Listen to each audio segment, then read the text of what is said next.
7월 9일 법률방송 로투데이 시작하겠습니다. 첫 소식입니다. 대한변협이 오는 9월 퇴임하는 이진성 헌법재판소장의 후임으로 강일원, 유남석 재판관을 오늘 공개 추천했습니다. 오늘 앵커 헤드라인은 헌법재판관 얘기해보겠습니다. 오는 9월 19일 9명의 헌법재판관 가운데 5명이 퇴임합니다. 이진성 헌법재판소장을 비롯해 김희수, 김창종, 안창호, 강일원 재판관 이렇게 5명입니다. 9명 가운데 절반 넘는 5명의 재판관이 한꺼번에 바뀌는 셈이니 그야말로 헌법재판소의 상전 벽해를 목전에 두고 있습니다.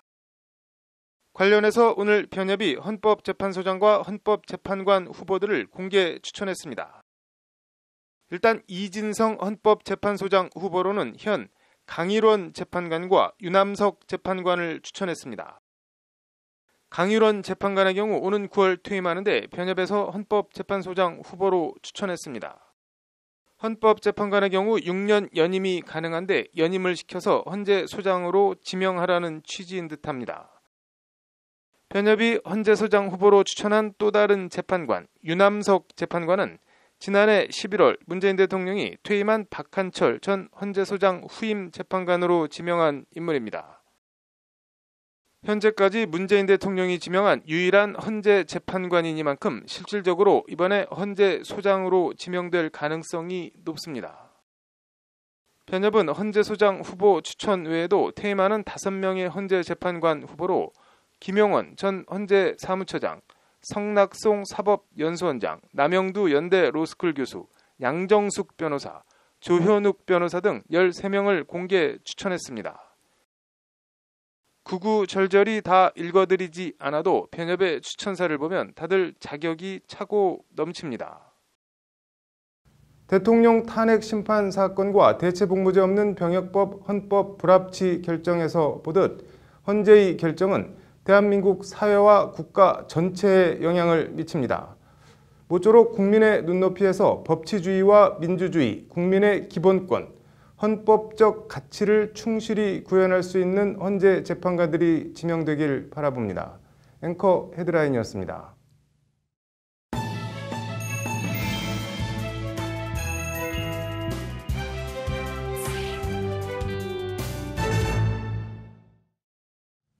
대법원 판결을 받아 지난 2011년부터 2013년까지 국회 특활비 내역을 공개했던 참여연대가 오늘 국회 앞에서 기자회견을 열고 2014년 이후 국회 특활비 지출 내역도 지체 없이 공개하라고 촉구했습니다.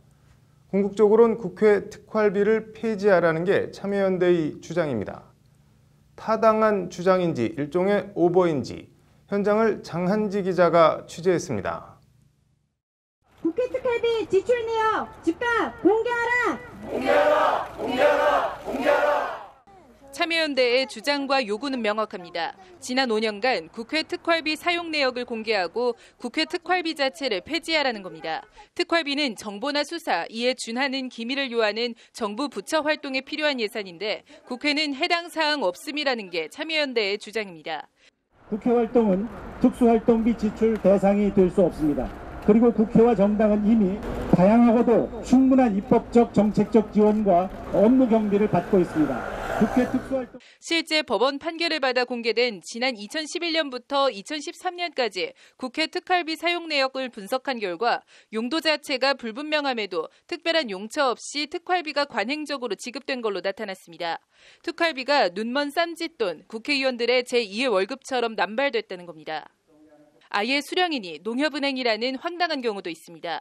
무슨 용도나 목적은 둘째치고 누가 가져갔는지도 모르는 특활비가 부지기수로 나갔다는 게 참여연대의 분석입니다. 어떻게 보면 국회에서 쌈짓돈 마련하는 것이 세상에서 가장 쉬웠는지 모르겠습니다. 저희가 더 분노할 수밖에 없었던 것은 지난 25년 동안 이것이 관행으로서 국가의 예결산을 담당하는 국회에서 아무 일 없듯이 국회 특활비를 폐지할 게 아니라 영수증을 첨부하는 등 투명하게 집행하겠다는 국회 일각의 주장에 대해서도 참여연대는 일침을 놨습니다. 애초 영수증 첨부가 가능한 예산이면 특활비로 돌릴 아무런 이유와 명분이 없다는 겁니다. 만약에 영수증 증빙을 하고 투명하게 쓸 수 있는 돈이면 일반 예산으로 편성하시면 됩니다. 근데 굳이 특수활동비는 존치시키면서 투명하게 하겠다라고 하는 의도를 저희는 이해할 수가 없습니다. 참여연대는 국회 특수활동비에 대한 감사원 감사와 정보 공개를 청구해 의원별 구체적인 지급 실태를 알리겠다고 밝혔습니다. 참여연대는 이와 함께 국회의원 전원을 상대로 특수활동비 폐지 찬반 여부에 관한 입장을 개인적으로 묻겠다고 밝혔습니다. 국정원 특활비 등 정부 부처 특활비에 대해선 감나라 배나라 했던 국회가 자신들의 특활비에 대해선 어떤 반응을 보일지 주목됩니다. 법률방송 장한지입니다. 국군 기무사령부가 지난해 3월 박근혜 전 대통령에 대한 헌재 탄핵 심판 당시 탄핵 기각 결정이 내려질 경우 계엄령이나 위수령 발동을 계획했다는 문건이 일파만파 파문을 낳고 있습니다. 일각에선 기무사가 통상 업무로 여러 경우의 수 가운데 하나를 짚어보았을 뿐이라는 반론도 있습니다. 단순한 계획 점검이었을까요? 실행까지 염두에 둔 계획 위반이었을까요? 신세아 기자의 심층 리포트입니다. 철저하게 진상을 규명하라! 시민사회단체연대가 오늘 오후 서울 광화문에서 기무사를 규탄하는 기자회견을 열었습니다. 촛불 집회 진압을 위한 계엄령이나 위수령 발동 계획은 사실상 내란 음모에 해당한다는 것이 이들의 주장입니다. 실로 충격적입니다. 탱크 200대, 장갑차 550대, 특전사 1,400명, 무장병력 4,800명. 이 숫자들이 의미하는 바가 뭐겠습니까? 바로 군사 쿠데타, 친위 군사 쿠데타의 상황을 여실하게 보여준다고 생각합니다. 군인권센터가 입수해 공개한 기무사가 지난해 3월 작성했다는 전시개엄 및 합수 업무 수행 방안 문건입니다. 현상 진단, 탄핵 결정 선고 이후 전망 부분입니다. 탄핵 심판 결과에 불복한 대규모 시위대가 서울을 중심으로 집결하여 청와대, 헌법재판소 진입, 점거를 시도. 학생, 농민, 근로자 및 시민단체가 가세하고 일부 시위대가 경찰서에 난입하여 방화, 무기 탈취를 시도하는 등 심각한 치안불안 야기라고 현상을 진단하고 있습니다. 결론은 국가안보에 위기가 초래될 수 있어 군 차원의 대비가 기묘하답니다. 구체적인 비상조치 유형은 위수령 또는 계엄입니다. 국민들의 계엄에 대한 부정적 인식을 고려, 초기에는 위수령을 발령하여 대응하고 상황 악화 시 계엄 시행을 검토하겠다는 겁니다. 그러면서 문건은 서울 인접 증원 가능 부대로 기계와 5개 사단과 특전사 3개 여단을 부대명까지 구체적으로 적시하고 있습니다. 문건은 그러면서 향후 조치라며 철저한 보안 대책 강구하 임무 수행에 만전을 기하겠음이라고 위수령 설치를 기정사실화하는 표현을 쓰고 있습니다. 생각조차 하기 끔찍한 이런 계획들을 어느 나라 군대가 아닌 우리 국민들의 세금으로 운영되는 우리의 군대가 정말 할 말을 잃고 맙니다. 이런 가운데 해당 문건 위반에 깊숙이 관여한 것으로 알려진 기무사 고위 간부가 정권이 바뀐 뒤엔 기무사 개혁 TF팀에 합류해 기무사 자체 개혁을 주도한 걸로 알려져 또 다른 논란을 낳고 있습니다. 오늘 기자회견 참가자들은 기무사 자체 개혁은 요원한 일이라며 기무사를 해체하고 내란 음모에 가담한 관련자들을 모두 처벌하라고 목소리를 높였습니다. 기무사가 존재하는 한 군의 정치적 중립은 요원하다는 것이 오늘 기자회견 참가자들의 주장입니다. 여러 논란에도 불구하고 기무사에 대한 대대적인 개혁은 어떤 식으로든 임박했다는 것이 중론입니다. 법률방송 신세아입니다. 네, 권성동 자유한국당 의원, 이채필 MB정부 노동부 장관, 그리고 조양호 한진그룹 회장. 공통점은 최근 법원에서 영장이 기각된 인사들이라는 점입니다. 남승환 변호사의 시사법률, 오늘은 영장 기각 얘기 해보겠습니다.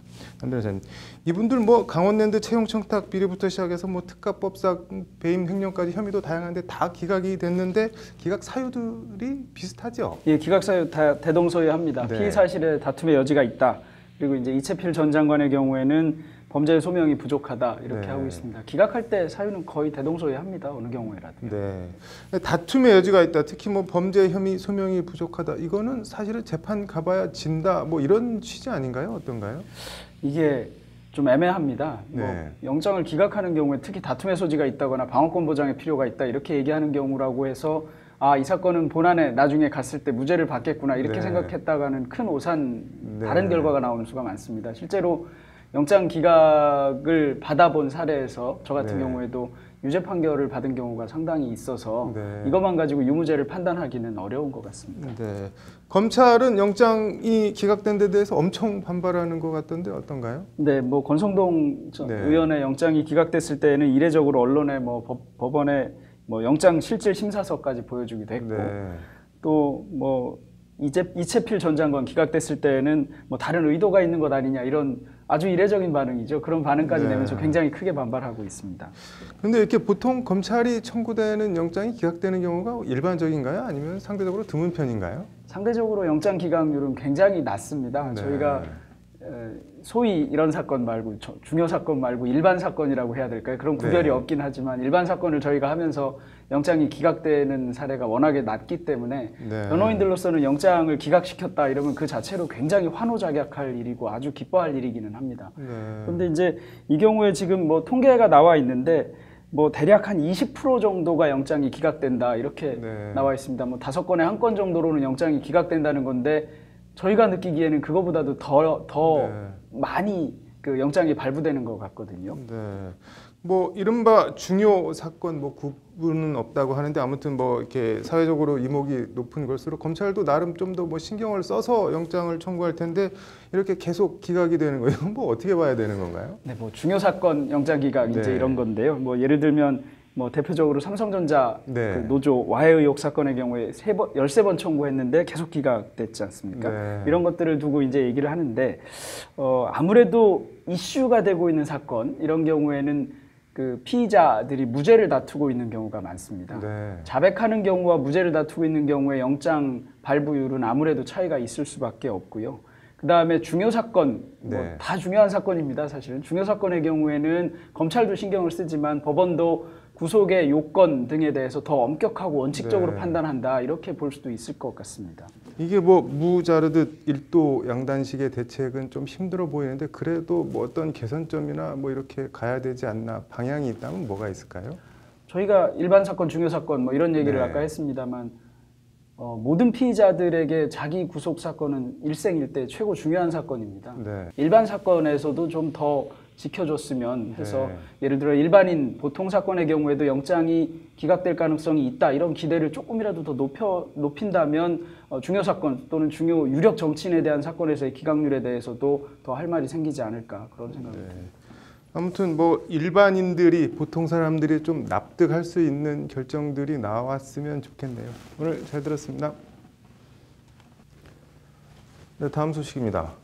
왜 그랬는지 뭐를 바라고 그랬는지는 모르겠지만 SNS에 아는 여성의 얼굴을 나체 사진에 합성한 뒤 마치 자신의 여자친구인 것처럼 사진과 이런저런 글을 올린 20대 남성에 대해 항소심 법원이 오늘 실형을 선고했습니다. 사회적, 인격적 살인이라는 것이 재판부 판단입니다. 오늘의 판결은 나체 합성사진 유포 얘기입니다. 27살 이모 씨는 다른 여성의 나체 사진에 SNS 친구인 여대생의 얼굴을 합성해 가짜 나체 사진을 만들어 인터넷 블로그에 올렸다고 합니다. 그냥 사진만 올린 게 아니라 있지도 않은 피해자와의 성관계 등 성적으로 이 여대생을 비하하는 글까지 만들어 올렸다고 합니다. 이 씨는 피해 여성의 실제 남자친구 이름과 비슷한 이름으로 블로그를 개설하는 등 피해 여성 주변 사람들이 보면 사진과 글이 마치 사실인 것처럼 오해하도록 유도했다고 합니다. 이 사실을 알게 된 피해 여성은 당연히 대인 기피증과 우울증 등 심각한 피해를 입었습니다. 1심은 피해자가 받았을 정신적 충격이 극심했을 것으로 보인다면서도 형량은 정작 벌금 1,000만 원을 선고했습니다. 검찰은 형량이 가볍다고, 이 씨는 1,000만 원 벌금형이 무겁다며 모두 항소했습니다. 항소심 판결이 오늘 나왔는데 항소심은 이 씨에 대해 징역 8개월의 실형을 선고하고 이 씨를 법정 구속했습니다. 인터넷에 게시한 사진이나 글 등은 무한정한 복제 가능성을 가지고 있어서 한 번 유포된 자료는 완전히 삭제하는 것이 거의 불가능하고 완전한 삭제를 확인할 방법도 없다. 이런 범죄는 특히 여성에 대한 사회적, 인격적 살인으로 평가할 수 있어 이 씨에게 상응하는 책임을 물어야 한다고 양형 사유를 밝혔습니다. 한마디로 허위 나체 사진 유포는 벌금형으로 끝낼 게 아니라는 게 항소심 재판부 판단입니다. 이걸 재미라고 할 수 있을지 모르겠지만 재미든 뭐든 무슨 이유로든 멀쩡한 사람 가짜 나체 사진 만들어 유포하는 것, 징역 갑니다. 상대는 물론 본인 신세도 망가집니다. 각별히 유의하시기 바랍니다. 오늘의 판결이었습니다. 이어서 법조계 소식 전해드리겠습니다. 댓글 조작 혐의 드루킹 김동원 씨에 대해 검찰이 오늘 징역 2년 6개월을 구형했습니다. 같은 혐의로 넘겨진 필명 서유기 박모 씨와 둘리 우모 씨에게는 각각 징역 1년 6개월, 솔보나 아루타 양모 씨에게는 징역 1년을 구형했습니다. 선고 공판은 오는 25일 열립니다. 국가인권위원장 후보로 유남영 경찰청 인권침해사건 진상조사위원장, 최영애 서울시 인권위원장, 한상희 건국대 법학전문대학원 교수 등 3명이 추천되었습니다. 국가인권위원장은 문재인 대통령이 최종 후보자를 지명하면 국회 인사청문회를 거쳐 임명됩니다. 헌법재판소가 오늘 국선 대리인 선임 신청과 각종 민원 서류 발급 등 원스톱 민원 서비스를 제공하기 위해 민원실에 무인 민원 발급기를 설치했다고 밝혔습니다. 현재 무인 민원 발급기는 시각장애인을 위한 음성 안내와 점자 키패드 기능 등도 함께 제공됩니다. 교도소, 구치소 접견 예약 등 교정시설 민원을 통합 처리하는 교정민원 콜센터가 지난해 문을 연 뒤 교정민원 전화 응답률이 최고 96%까지 높아진 것으로 나타났습니다. 통합 콜센터 설치 전에는 응답률이 20%대에 그쳤습니다. 7월 9일 법률방송 로투데이 마치겠습니다. 시청해주셔서 감사합니다.